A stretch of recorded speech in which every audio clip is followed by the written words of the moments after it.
అందరికీ నమస్కారం. రామలక్ష్మి కథల ఛానల్కి స్వాగతం. ఈరోజు కొత్తగా సబ్స్క్రైబ్ అయిన మన సబ్స్క్రైబర్లకి స్వాగతం. మన యూట్యూబ్ ఫ్యామిలీ ఇంకా పెద్ద ఫ్యామిలీగా మారాలని కోరుకుంటున్నాము. ఇక ఈరోజు మనం చెప్పుకోబోయే కథ పేరు భర్త ప్రేమ కోసం ఆరాటపడే భార్య. ఎపిసోడ్ 20 ముగించుకొని 21లోకి వచ్చేసాం. అర్జున్కి ఒక అన్న ఉన్నాడా అనే విషయంపై అర్జున్ చిన్న అన్న మాట్లాడడం మొదలు పెడతాడు. అర్జున్ చిన్న అన్న గోడంలో ఉండగా అర్జున్ చిన్న అన్న మాటలు విని అందరూ ఆశ్చర్యపోతారు. ఎందుకంటే అర్జున్ వాళ్ళ నాన్నకు అర్జున్ కన్నా ముందు ఒక అబ్బాయి ఉన్నాడనే విషయాన్ని అర్జున్ చిన్న అన్న అర్జున్కు చెబుతూ ఉంటాడు. అర్జున్, మీరేమంటున్నారు బాబాయ్? నాకు ఇంకో అన్న ఉండడమా? ఏంటి మీరు మాట్లాడేది అని అర్జున్ వాళ్ళ బాబాయ్ని అడుగుతూ ఉంటాడు. మహేంద్ర అర్జున్ వాళ్ళ చిన్నాన్న వైపు కోపంగా చూస్తాడు. ఇంకా చెప్పింది చాలు, నోరు మూసే, ఇంకా నువ్వు ఏమీ చెప్పొద్దు, ఏమీ మాట్లాడమాకు అని చెబుతుంటాడు అర్జున్ బాబాయ్కి. అప్పుడు అర్జున్ వాళ్ళ బాబాయ్, ఇన్నాళ్ళు నేను నిజం దాచాను మహేంద్ర, ఇక దాచదలుచుకోలేదు.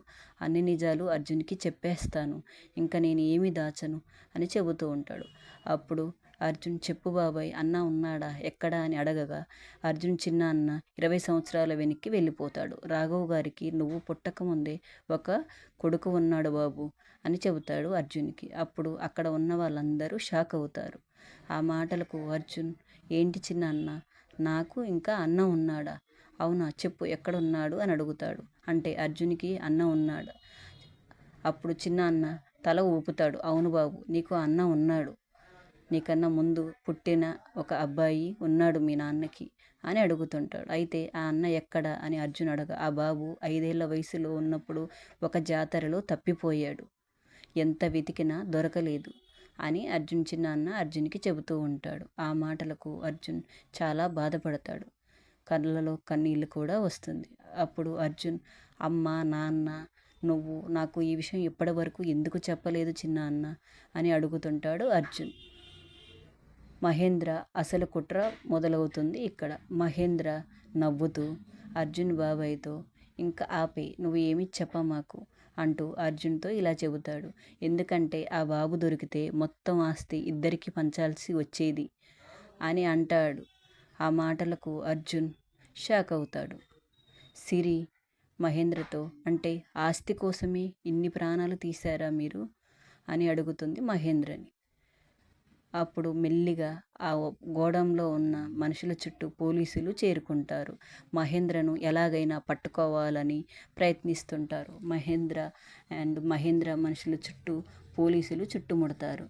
మహేంద్రకు ఒక పోలీస్ అధికారి మైకులో ఇలా చెబుతాడు, మహేంద్ర లొంగిపో, నువ్వు ఇవాళ లొంగిపోవాల్సిందే అంటూ ఉంటాడు. ఈలోపు మహేంద్ర నెమ్మదిగా తప్పించుకోవడానికి పన్నాగాలు పన్నుతాడు.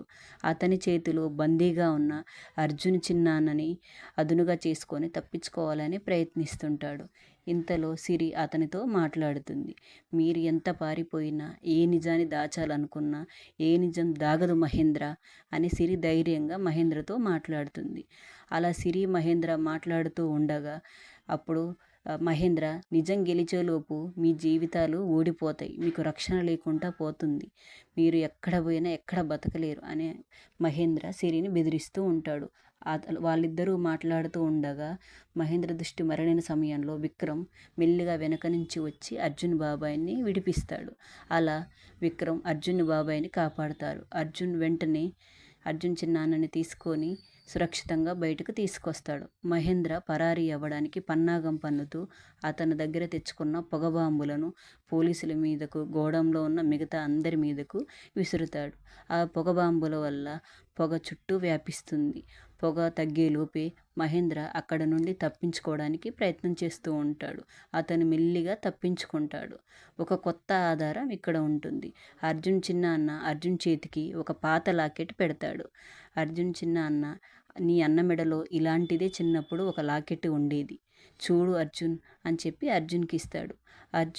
అర్జున్ వాళ్ళ చిన్నాన్న ఇచ్చిన లాకెట్ని తెరిచి చూడగా అందులో ఒక చిన్న ఫోటో ఉంటుంది. సిరి ఆశ్చర్యంగా చూస్తుంది. Shocking climax. అదే సమయంలో ఒక ఆశ్రమంలో సుమారు 30 సంవత్సరాల వయసున్న ఒక యువకుడు పిల్లలకు భోజనం పెడుతూ ఉంటాడు. అతడు అర్జున్ వాళ్ళ అన్నయ్య అనేసి ఈ క్లైమాక్స్లో మనకు తెలుస్తుంది. భోజనం పెడుతూ ఉన్న ఆ 30 సంవత్సరాల యువకుని మెడలో ఒక లాకెట్ ఉంటుంది. అది అర్జున్ వాళ్ళ చిన్నాన్న ఇచ్చిన డిజైన్లో లాగే ఉండే ఒక లాకెట్. అది చూసిన ఆశ్రమ నిర్వాహకుడు ఇలా అంటాడు, ఆదిత్య, నీకోసం ఒక అతిథి వచ్చాడు అని చెబుతాడు ఆదిత్యతో. అప్పుడు ఆదిత్య వెనక్కు తిరుగుతాడు. అతని ముఖం కనిపించగానే అర్జున్ సేమ్ నాలాగే ఉన్నాడు అని అనుకుంటాడు. ఎపిసోడ్ ముగిసిపోతుంది. ఎపిసోడ్ 22లో ఆదిత్య నిజంగానే అర్జున్ అన్నేనా? అతనికి తన గతం గుర్తుందా? మహేంద్ర మళ్ళీ ఎలాంటి కుట్ర పన్నబోతున్నాడు? అర్జున్ తన కుటుంబాన్ని పూర్తిగా కలుపుకోగలడా? కొనసాగుతూనే ఉంటుంది ఈ ఎపిసోడ్. నెక్స్ట్ ఎపిసోడ్ కోసం మా ఛానల్ని సబ్స్క్రైబ్ చేసుకోండి. మా ఛానల్ నచ్చినట్లయితే లైక్ చేయండి, షేర్ చేయండి. అలాగే కమెంట్ బాక్స్లో కూడా మీకు ఎలాంటి స్టోరీలతో వీడియోలు కావాలో తప్పకుండా రాయండి. Thank you.